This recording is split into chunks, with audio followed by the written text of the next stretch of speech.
চলনবিলে বেড়ানোর শ্রেষ্ঠ সময় কখন বন্ধুরা, তাই জানাবো আজকের প্রতিবেদনে। চলনবিলের নাম শুনলেই গা ছমছম করে ওঠে।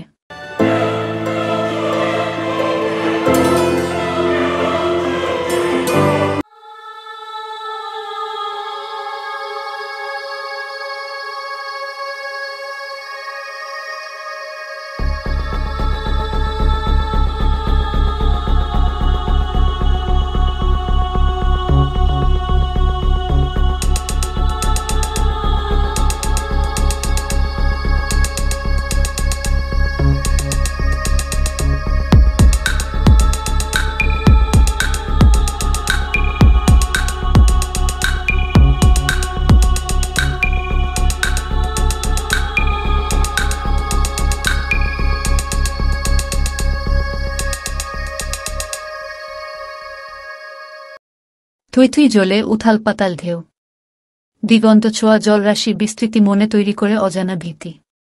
তবে এ রূপ বর্ষার ষড়ঋতুর দেশে মন বদলের মতোই রূপ বদলায় চলনবিল।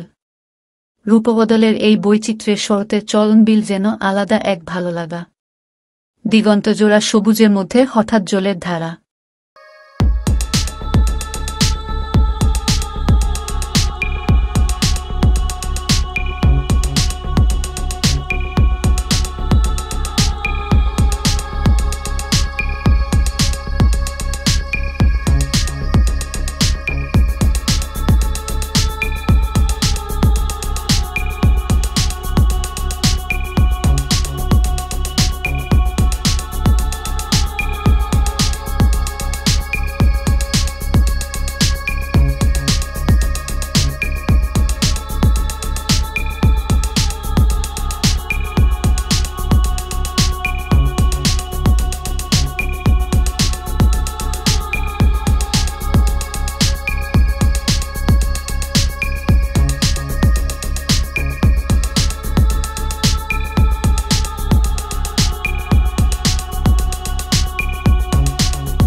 নীল আকাশে সাদা মেঘের ভেলা, নানা রঙের ফুল, হরেক পাখির কলরব। এখানে সেখানে মাছ শিকারের ধুম। এরপরেও স্বরূপের জানান দিয়ে নানা সাজে ভ্রমণপিপাসুদের মুগ্ধ করে চলনবিল। শরতের আকাশ শুভ্রতায় ভরে দেয় ক্লান্ত মনকে। খাল, বিল, নদীর জলরাশি আর সবুজের বিশালয় মুগ্ধ হয় দুই নয়ন।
নেওয়া যায় নানান জাতের টাটকা দেশি মাছের স্বাদ।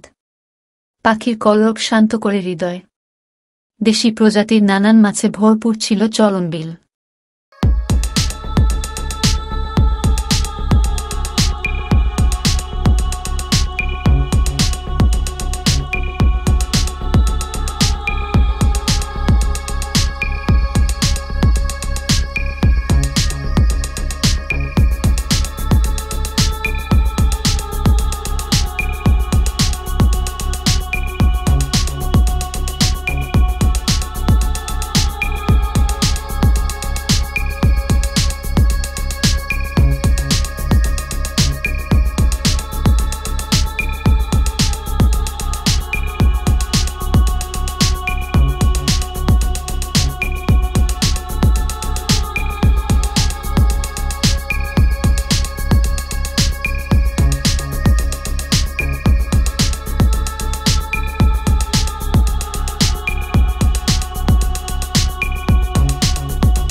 এ বিলের মাছ ট্রেন যোগে যেত পশ্চিমবঙ্গে।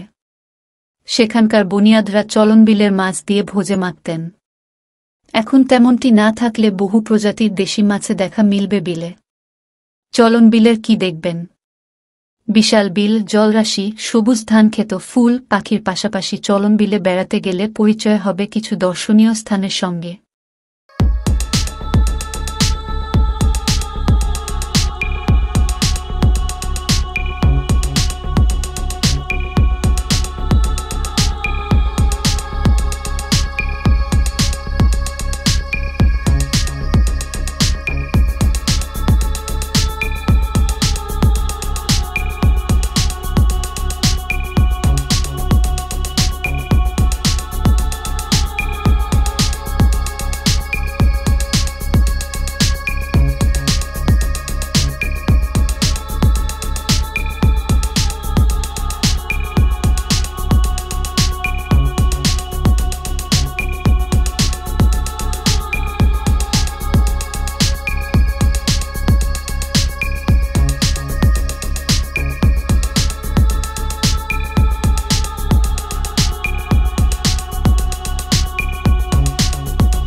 এর মধ্যে পাবনার চাটমোহরের শাহী মসজিদ, জগন্নাথ মন্দির, ফরিদপুরের বনোয়ারিনগর জমিদার বাড়ি, সিরাজগঞ্জের তারাশে দেখা যাবে রাধাগোবিন্দ মন্দির, রসিক মন্দির, শিব মন্দির, বড় কুঞ্জবন দিঘি, উলিপুর দিঘি, মথুরা দিঘি, মাকড়সন দিঘি।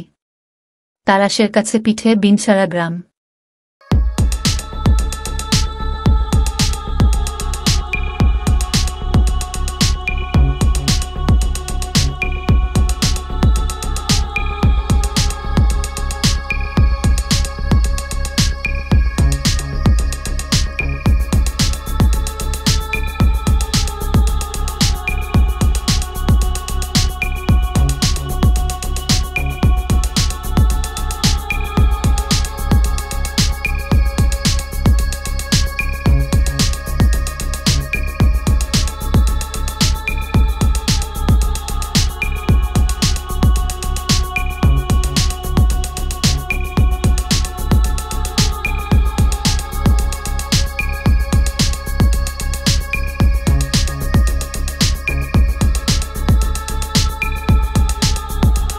সেখানে গিয়ে দেখা মিলবে কিংবদন্তি বেহুলা সুন্দরীর বাবা বাচ্চু বানিয়া ওরফে শায়ে সওদাগরের বসতভিটা জীয়নকূপ। এছাড়া নাটোরের গুরুদাসপুরে খুবজিপুর গ্রামে দেখা যাবে চলনবিল জাদুঘর। কিভাবে যাবেন? ঢাকা থেকে সিরাজগঞ্জের কাছিকাটা অথবা পাবনার চাটমোহর, ভাঙ্গুড়া, ফরিদপুর সবখানেই বাসযোগে আসা যাবে। অন্যদিকে ঢাকা থেকে ট্রেন যোগে এলে চাটমোহর অথবা ভাঙ্গুড়ার বড়াল ব্রিজ স্টেশনে নেমে চলনবিল ঘোরা যাবে। দেশের অন্য যে কোনো স্থান থেকে খুব সহজে বাসে আসা যাবে সিরাজগঞ্জের কাছিকাটা। কাছিকাটা নামলে সেখান থেকে ছোট বড় নৌকায় চলনবিল ঘোরা যাবে। অন্যদিকে ব্যাটারি চালিত নৌকায় বিলের রাস্তা ধরে ঘুরে বেড়ানো যাবে। কাছিকাটা থেকে ৮ কিলোমিটার দূরে চাটমোহর বাজার। এখানে এলে মিলবে সুস্বাদু রসমালাই।